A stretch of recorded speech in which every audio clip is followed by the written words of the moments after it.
Bonjour à tous, heureux de vous accueillir pour cette troisième vidéo dans laquelle nous allons voir les pièces qui nous restent à étudier, c'est-à-dire le pion et le roi. D'abord, le pion.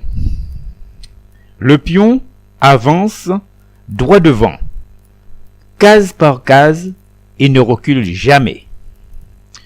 Lors de son premier déplacement, il pourra avancer de 2 cases, uniquement lors du premier déplacement. Avec le pion, tu effectueras tes prises en diagonale. C'est-à-dire, il avance droit et prend en diagonale. En début de jeu, les pions se placent en première ligne, devant les autres pièces, comme une protection. Le pion a des avantages sur les autres pièces. Il peut obtenir une promotion. Si dans sa progression, il arrive à la base du camp adverse, il sera promu au rang d'une pièce plus élevée de ton choix, sauf roi bien sûr. Le deuxième avantage du pion est la prise en passant. S'il arrive à la 5e rangée en partant de la base de son camp, 1, 2, 3, 4, 5. Tu pourras prendre le pion sur la colonne voisine à condition que ce pion avance de 2 cases à partir de sa position de départ. 1, 2. Tu dois faire la prise en passant tout de suite. Un ou plusieurs coups après, il sera trop tard. Pour la faire, tu avances en diagonale et tu te places derrière la pièce à prendre. Maintenant, nous allons voir la pièce la plus importante de l'échiquier, c'est-à-dire le roi. Le roi se déplace uniquement sur les cases voisines les plus proches, à condition bien sûr qu'elles soient libres. Tu feras tes prises dans le sens de son déplacement.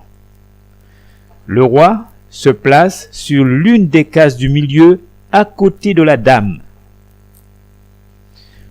Le roi bénéficie d'une possibilité de déplacement privilégiée, le roc. Nous avons le grand roc et le petit roc. Commençons par le petit roc. Le roi se déplace de 2 cases en direction de la tour. 1, 2. La tour se déplace de 2 cases vers le roi et se place à ses côtés. 1, 2. Maintenant, le grand roc. Le roi se déplace de 2 cases en direction de la tour. 1, 2. Et la tour se déplace de 3 cases vers le roi et se place à ses côtés. 1, 2, 3. Pour effectuer un roc, certaines conditions doivent être réunies. Voici la première condition. Toutes les cases qui séparent le roi de la tour doivent être inoccupées. Comme vous le voyez ici, il n'y a aucune pièce entre le roi et la tour. Deuxième condition. Le roi ni la tour ne doivent avoir été déplacés depuis le début du jeu. Troisième condition, que le roi ne soit sous la menace d'aucune pièce, c'est-à-dire être en échec. Je signale en passant que le roi ne peut rester en échec. Si ces pièces se positionnent comme cela, le grand roc serait possible.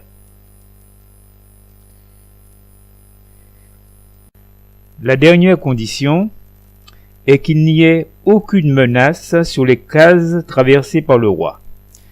Ici, les cases traversées sont menacées. Le roi ne peut se mettre en échec. Donc, le roc ne peut s'effectuer maintenant. Nous allons maintenant voir l'échec et l'échec et mat. Quand le roi est directement attaqué, il est en échec. Comme ici. Le roi ne peut rester en échec. Il doit se sortir immédiatement de cette situation. Par exemple, comme cela. Le but du jeu est de mettre le roi adverse en échec et mat, c'est-à-dire dans l'impossibilité de bouger, de prendre la pièce qui le menace, d'interposer une autre pièce entre lui et la pièce qui le menace. Là, il sera échec et mat, et tu auras gagné la partie. L'échec et mat est une situation où le roi est menacé de capture au prochain coup et pour laquelle aucune parade n'est possible. Pour un exemple d'échec et mat, tu vas découvrir le coup du berger. Il faut savoir que c'est toujours les blancs qui jouent en premier. Le coup du berger permet de faire échec et mat en 4 coups, en attaquant le pion ayant une position faible, qui se trouve ici. La faiblesse de sa position est due au fait que seul le roi peut occuper sa case de départ dans la phase initiale du jeu.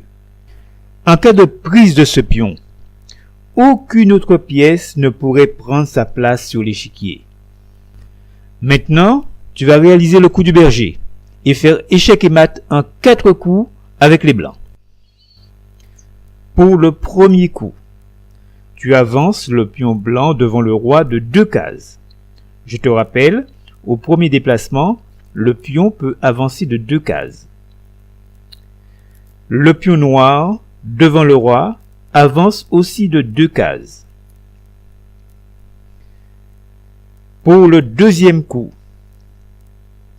tu positionnes la dame blanche ici. Le cavalier noir peut se mettre ici ou ici. Pour le troisième coup, tu positionnes le fou blanc ici. Comme tu le vois, le pion ayant une position faible est menacé par la dame et le fou blanc. Le cavalier noir se place ici pour mettre une menace sur la dame blanche. Pour le quatrième et dernier coup, avec la dame blanche, tu effectues la prise du pion en position faible. Et là, le roi noir est échec et mat. Et tu as gagné la partie en 4 coups seulement. Le roi noir est effectivement échec et mat, car il est directement menacé par la dame blanche et reste sous sa menace quelle que soit sa position, le fou blanc protégeant la dame blanche.